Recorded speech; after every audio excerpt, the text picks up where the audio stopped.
Assalamualaikum warahmatullahi wabarakatuh. Baiklah anak-anak, pada hari ini kita akan membahas mengenai struktur dan fungsi jaringan tumbuhan. Di mana jaringan tumbuhan ini terbagi ke dalam dua bagian. Ada jaringan meristem, ada jaringan permanen. Jaringan meristem ini terbagi lagi ke dalam beberapa bagian. Dan di sini ada contohnya juga. Kemudian jaringan permanen ini juga terbagi ke dalam beberapa bagian. Bisa kalian baca ya. Nah, di sini ada organ tumbuhan. Organ pada tumbuhan tingkat tinggi ini terdiri dari akar, batang, buah, daun, dan bunga. Setiap organ pada tumbuhan ini memiliki fungsi tertentu yang khusus, tetapi mereka juga saling berhubungan dan saling mendukung satu sama lain. Organ tumbuhan yang pertama ini ada akar. Akar ini sebagai organ pada tumbuhan yang dibentuk dari beberapa jaringan yang berbeda. Fungsi utama dari organ akar ini sebagai alat absorpsi air, nutrisi berbagai garam mineral yang terlarut di dalam tanah, dan pengokoh tumbuhan pada tempat tumbuhnya. Nah, bagian akar ini terbagi menjadi struktur luar dan struktur dalam. Struktur luar akar ini terdiri atas tudung akar, ini batang akar, dan pencabangan akar. Pencabangan akar ini hanya ada pada tumbuhan dikotil.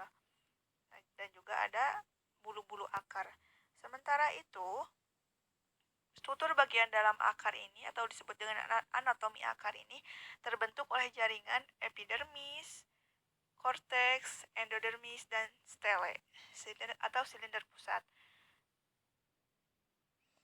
Nah, untuk mengetahui struktur bagian dalam akar, kalian dapat melihat dengan cara membuat irisan melintang pada suatu bagian akar. Nah, di sini ada gambar penampang melintang akar, juga ada gambar penampang membujur akar. Nah, juga terdapat beberapa jaringan di sini. Ada epidermis, di mana epidermis ini merupakan lapisan yang hanya terdiri dari satu lapisan sel. Keadaan sel-sel yang menyusun epidermis akar ini sangat rapat, tetapi karena dinding sel epidermisnya tipis, jadi akar mudah ditembus oleh air. Nah, air dan garam-garam mineral yang terlarut di dalamnya masuk pertama kali melalui rambut akar.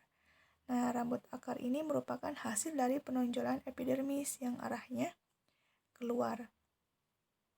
Dengan adanya rambut-rambut akar ini, maka permukaan dinding sel akan semakin bertambah luas, sehingga proses penyerapan air akan lebih efisien.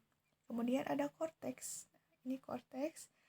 Korteks adalah bagian dalam akar yang tersusun oleh berbagai sel yang membentuk beberapa lapisan. Pada korteks ini terdapat jaringan parenkim, kolenkim, dan sklerenkim.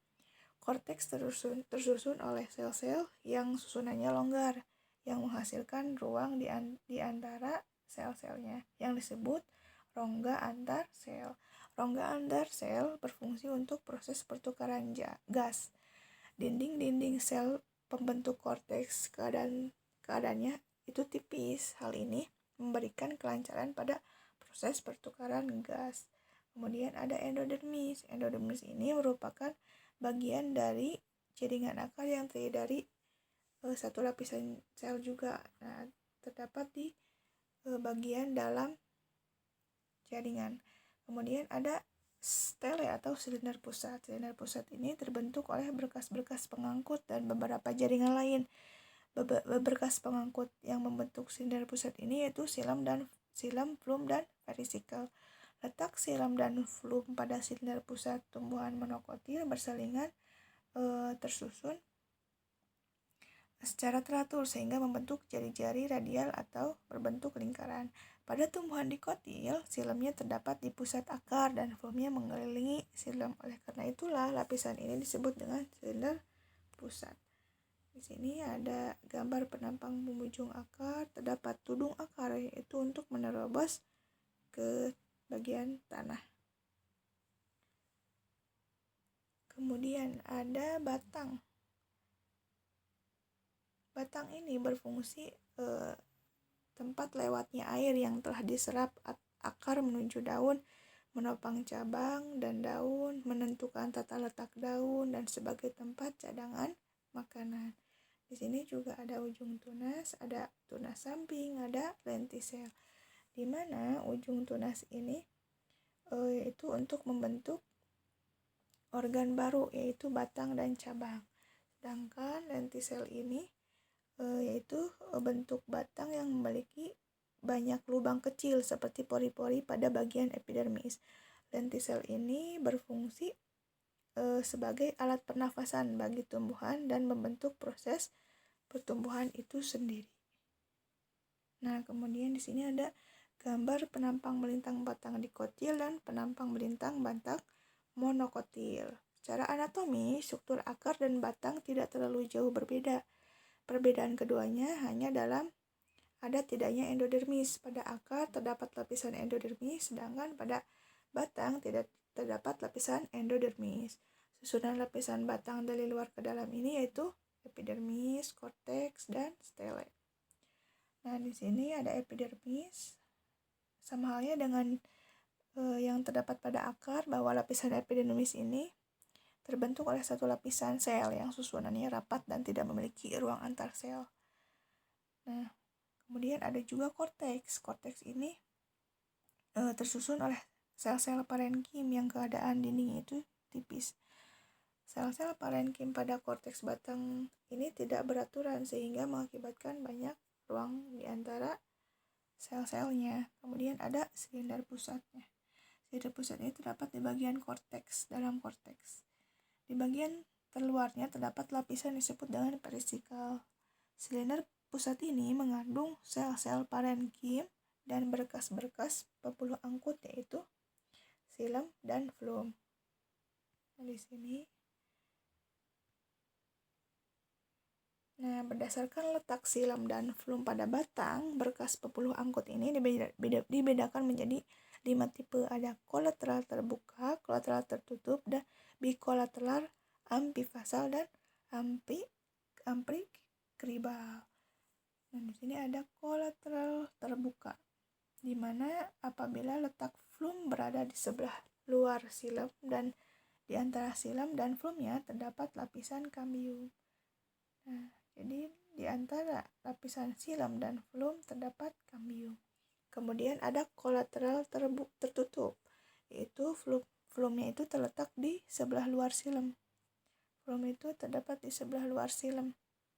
Tetapi di antara xilem dan flum ini tidak terdapat lapisan kambium. Kemudian ada tipe berkas pembuluh angkut bikolateral. Nah, ini memiliki flum luar dan flum dalam serta memiliki xilem yang berada di antaranya. Ada flum luar dan flum dalam. Kemudian ada xilem di antaranya. Kemudian ada tipe pembuluh angkut ampifasal. Ampifasal ini yaitu tipe berkas pembuluh yang keadaan letak xilemnya mengelilingi flum. Nah, xilemnya itu mengelilingi flum ya. Kemudian ada yang kelima, ada tipe berkas pembuluh amfikribal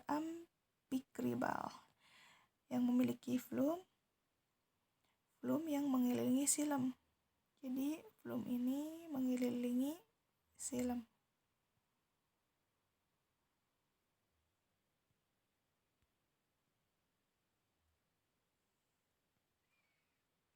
Nah, perkembangan dikotil. Aktivitas kambium ini sangat dipengaruhi oleh musim. Pada musim hujan, aktivitas kambium ini memperlihatkan pertumbuhan yang lebih tinggi, sedangkan pada musim kemarau lebih rendah. Akibat perbedaan pertumbuhan kambium ini, terbentuklah cincin-cincin konsentris yang dikenal sebagai garis lingkaran tahun. Garis lingkaran tahun ini dapat dipakai untuk menentukan umur tumbuhan. Nah, akibat adanya perkembangan kambium, jaringan yang terdapat pada flum, korteks, dan epidermis ini mengalami kerusakan. Hal tersebut menyebabkan terbentuknya kambium. Kambium lain di bawah dermis yang disebut dengan kambium gabus. Sel-sel velogen dapat melakukan pembelahan ke arah luar maupun ke dalam. Ke arah luar, velogen akan membentuk velum dan ke arah Dalam membentuk veloderma, pada bagian luar sel-sel gabus terdapat lubang sempit yang disebut dengan lentisel. Dan tadi lentisel ini berfungsi untuk proses pertukaran gas oksigen dan karbon dioksida.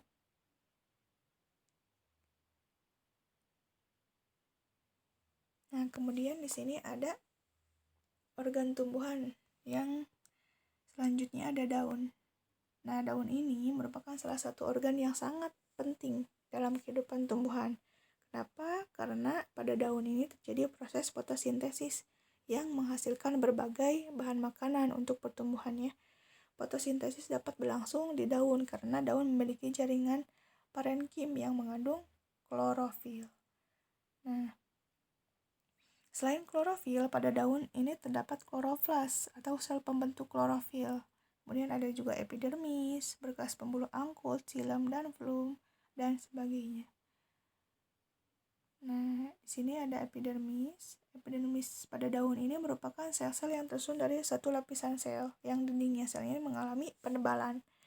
Penebalan dinding sel pada daun ini dapat disebabkan oleh zat kitin atau kutikula. Nah, kemudian ada mesofil. Mesofil ini merupakan lapisan jaringan pada daun yang tersusun atas sel-sel parenkim. Susunan sel-sel parenkim pada mesofil ini keadaannya renggang sehingga menghasilkan banyak ruang antar sel.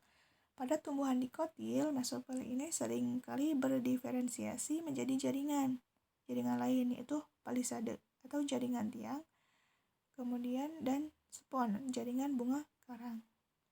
Kemudian di sini juga ada beberapa jaringan ya. Bisa kalian cari tahu beberapa jaringan ini.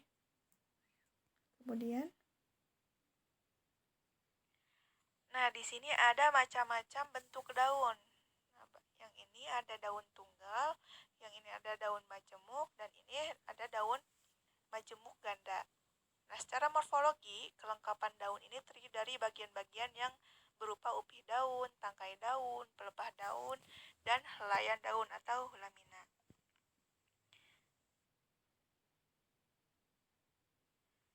Nah, organ tumbuhan yang keempat ini ada bunga.